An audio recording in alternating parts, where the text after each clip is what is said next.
నీతో 7 అడుగులు వేయబోయేవాడు నీకు కొన్ని అడుగుల దూరంలోనే ఉన్నాడు. ఇందాక చూడమంటే చూడలేదు, ఇప్పుడు ఎదురుగా కూర్చొని డైరెక్ట్గా చూడాలి. ఆయన గారందానికి ఏమైపోతావో ఏమో పాపం. మీకు టైం ఇవ్వకపోవడం మా తప్పే మూర్తి గారు. కానీ ఏం చేస్తాం, పంతులు గారు ఈ ముహూర్తమే బాగుందన్నారు. కార్యం జరగడం ముఖ్యం గాని అలంకారాలు అవసరం లేదు బాబాయ్ గారు. అయినా చాలా బాగుంది.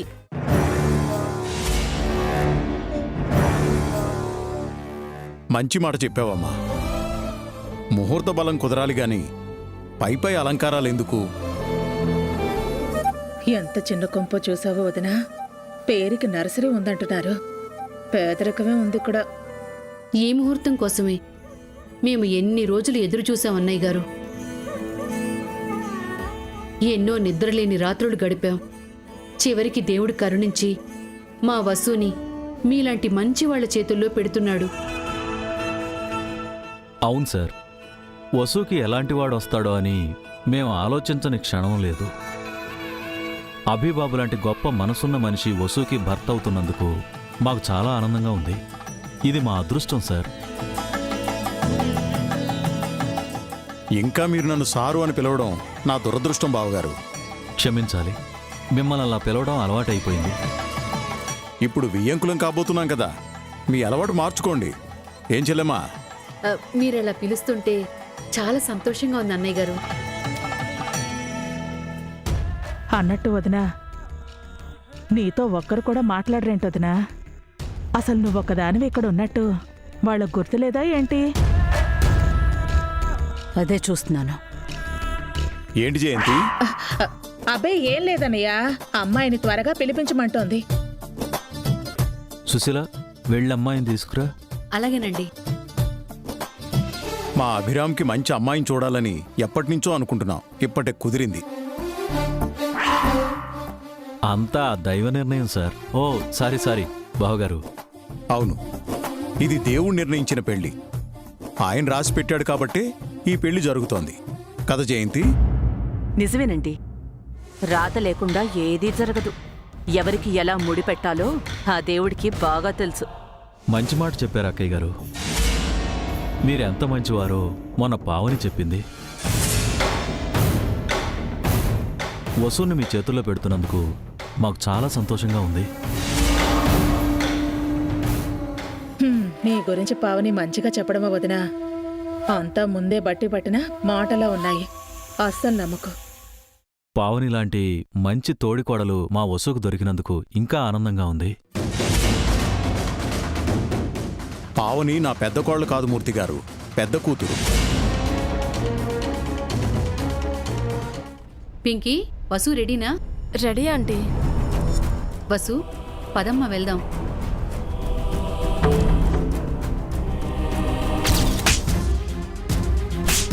ఏమండి, కట్టకండి. వసు రామ్మా. నేను రాలేనమ్మా, నాకీ పెళ్ళి వద్దు.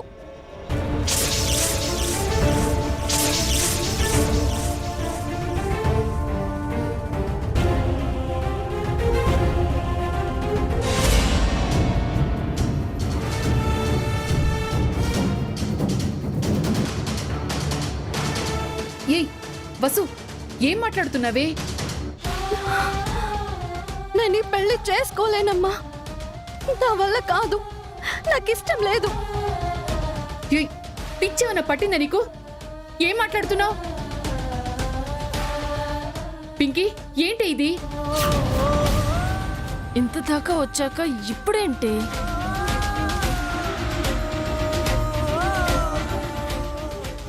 నేను మొదటి నుంచి పెళ్లి వద్దు అనే చెప్తున్నాను, మీరే నా మాట వినడం లేదు.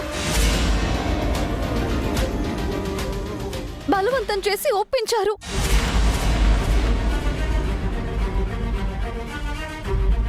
వసు, ఇప్పుడేమైందమ్మా? అబ్బాయి చాలా మంచోడు, ఆ కుటుంబం మంచిది, ఆ ఇంట్లో నీకు మంచి భవిష్యత్తు ఉంటుంది.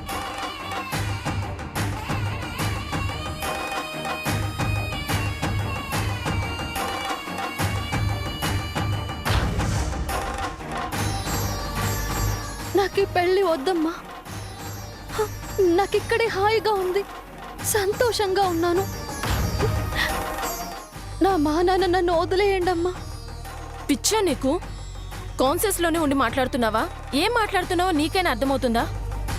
పూర్తి స్పృహలో ఉండే మాట్లాడుతున్నాను. ఇన్నాళ్ళు నాకిష్టమైనవే చేశాను. ఇప్పుడు నాకిష్టం లేని పని చేస్తున్నాను. నా మనసు ఒప్పుకోవడం లేదు. భయం వేస్తోంది. దేనికే భయం? కోరి అదృష్టం వస్తుంటే వద్దనడానికి నీ మనసెలా ఒప్పింది? అందరూ వచ్చి కూర్చున్నారు. ఇప్పుడు నువ్వు ఇలా మాట్లాడడం మంచిది కాదు. మీ నాన్న వాళ్ళ ముందు తలదించుకోవాల్సి వస్తుంది. కావాలంటే వాళ్ళతో నేను చెప్తానమ్మా. నీకు నాన్నకు చెడ్డ పేరు రాకుండా ఈ పెళ్లి నాకే ఇష్టం లేదని నేనే వాళ్ళతో చెప్తాను. ఏమైంది వసు? ముందే అన్ని విషయాలు మాట్లాడుకున్నాం కదా.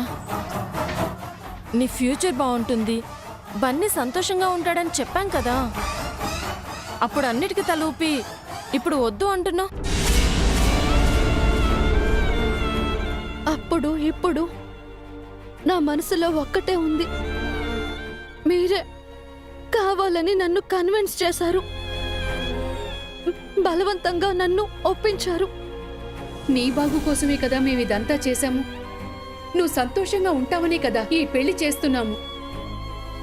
అంది వచ్చిన అదృష్టాన్ని చేతులారా చెడగొట్టుకోకు. నా మాట వినమ్మా.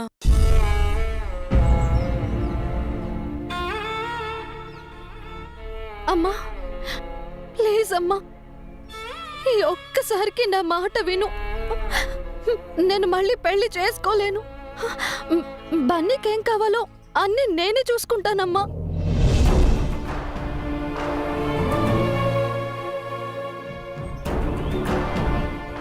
బన్నీని చూసుకుంటావు సరే, మరి నిన్ను చూసుకునేదెవరే? నీ లైఫ్ ఏం కావాలి? నీ గురించి ఆలోచించవా?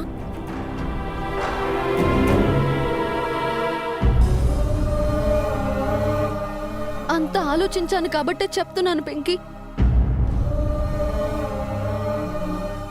నేను ఇష్టపడకుండా ఏ పని చేయలేను. ఒకసారి పెళ్ళైతే నువ్వే ఇష్టపడతావు, ఈ కష్టాల నుంచి బయటపడతావు.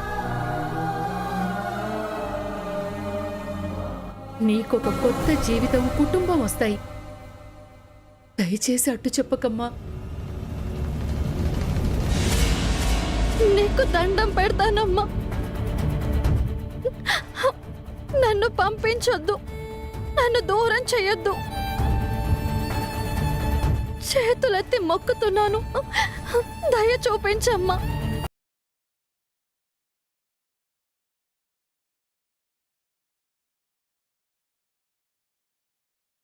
వసు, ఏంటే ఇది? నీకేమైనా పిచ్చి పట్టిందా? అనవసరమైన భయాలతో మంచి అవకాశాన్ని మిస్ చేసుకోవద్దు.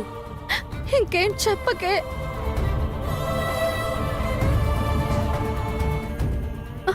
అమ్మా, నీకు నా బాధ అర్థమవుతుందా? నువ్వే నా బాధను అర్థం చేసుకోవే. కావాలంటే నీ కాళ్ళు పట్టుకుంటాను. అమ్మా లేమ్మా, అమ్మ వదులమ్మా. ఏంటమ్మా ఇది? వదులమ్మా. వదల్లు. నువ్వు పెళ్లి ఒప్పుకునేంత వరకు నేను వదల్లు. అమ్మా ఇది తప్పమ్మా, పాపమమ్మా, వదులమ్మా. నేను చేస్తుంది తప్పు పాపం అయితే నువ్వు చేస్తుంది కూడా అదే.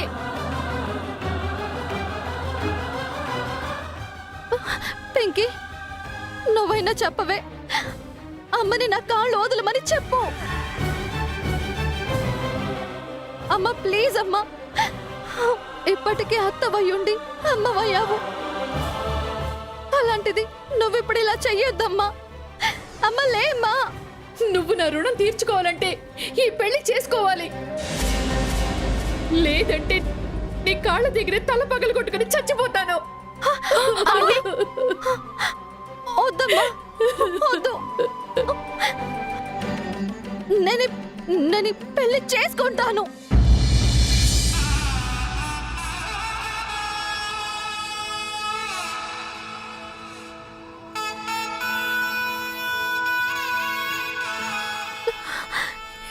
ఏంటమ్మా ఇది?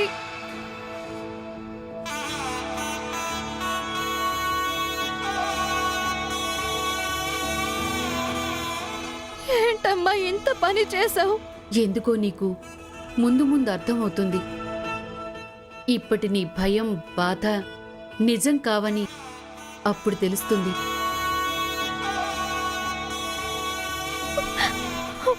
సరే అమ్మా, నీ ఇష్టం. నన్ను నమ్ము, నీకంతా మంచి జరుగుతుంది.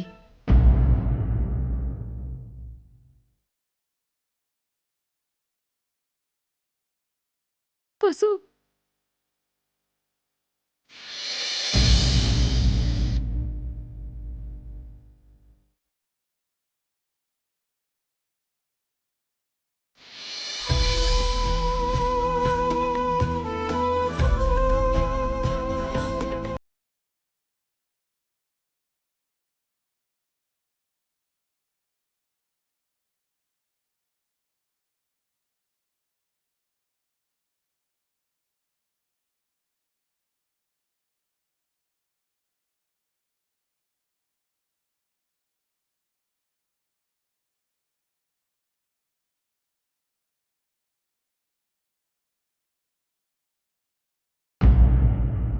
మీరు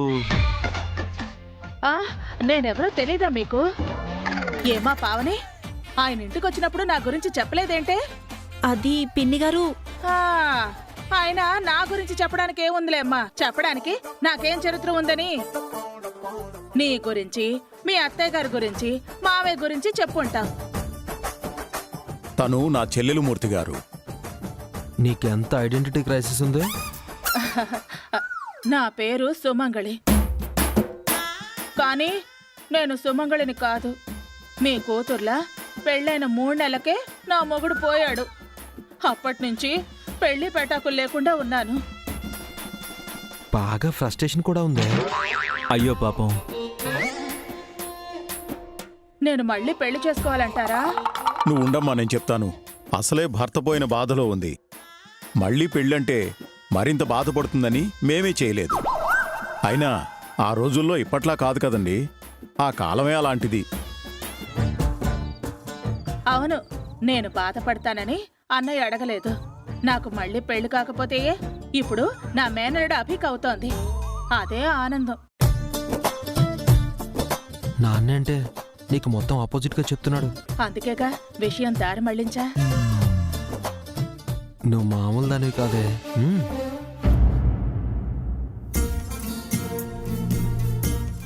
నువ్వింకేం అడ్డు చెప్పకు. పదమ్మా. పింకీ,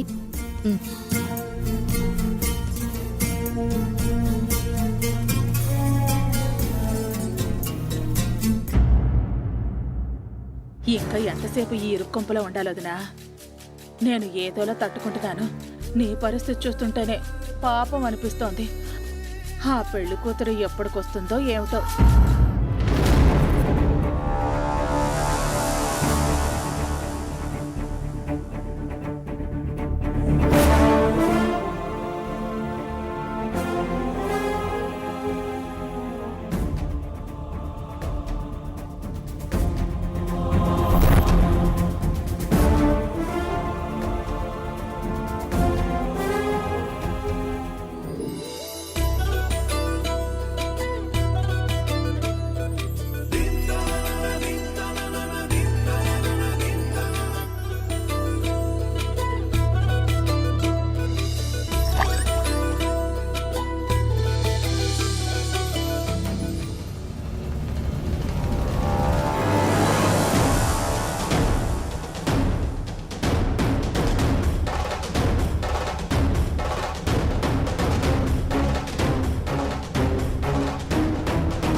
ఏంటిది ఇద్దరు తలదించుకొని ఉన్నారు, ఎందుకు చూసుకోవట్లేదు?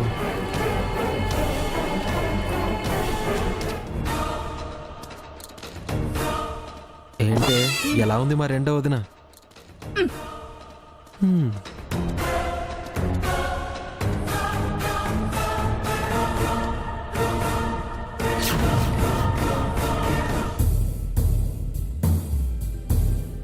ఏమండి, మీ తమ్ముడు వసుని చూడట్లేదు, చూడమని చెప్పండి.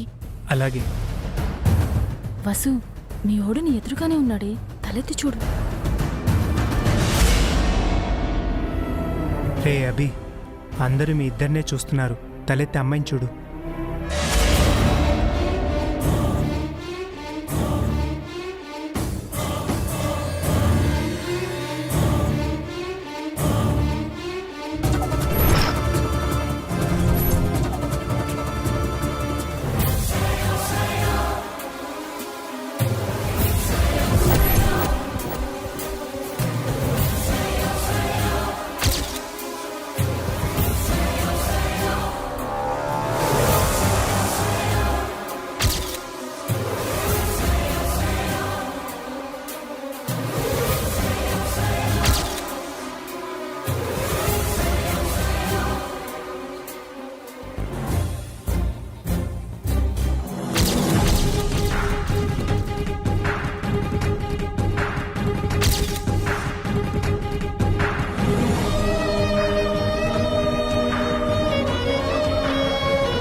మిస్టర్, ఎందుకు నా చున్నీ పట్టుకున్నావు?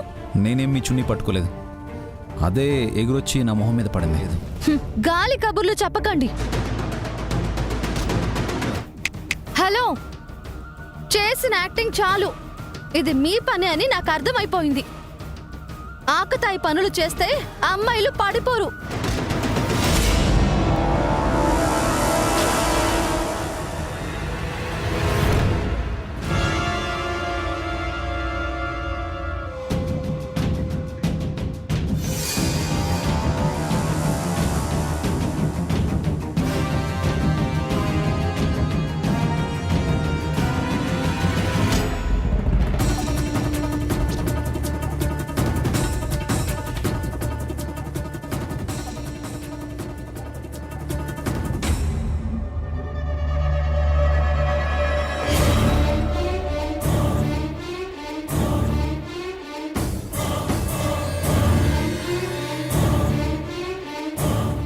ఏమైంది అభి? ఏంటమ్మా వసు?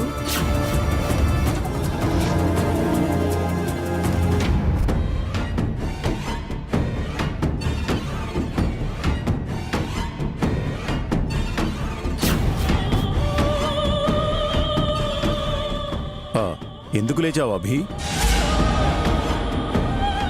ఏంటి, వాట్ హ్యాపెండ్? అంటే వాళ్ళు ఫస్ట్ టైం కలిసారు కదా మావయ్య, ఒకరితో ఒకరు మాట్లాడుకోవాలనుకుంటున్నారేమో. అవునా అభి? అవునా వసు? అమ్మాయితో మాట్లాడాలనుంటే చెప్పు అభి. ఇందులో తప్పేం లేదు బాబు. మాట్లాడతావా అభి? మాట్లాడతావా వసు?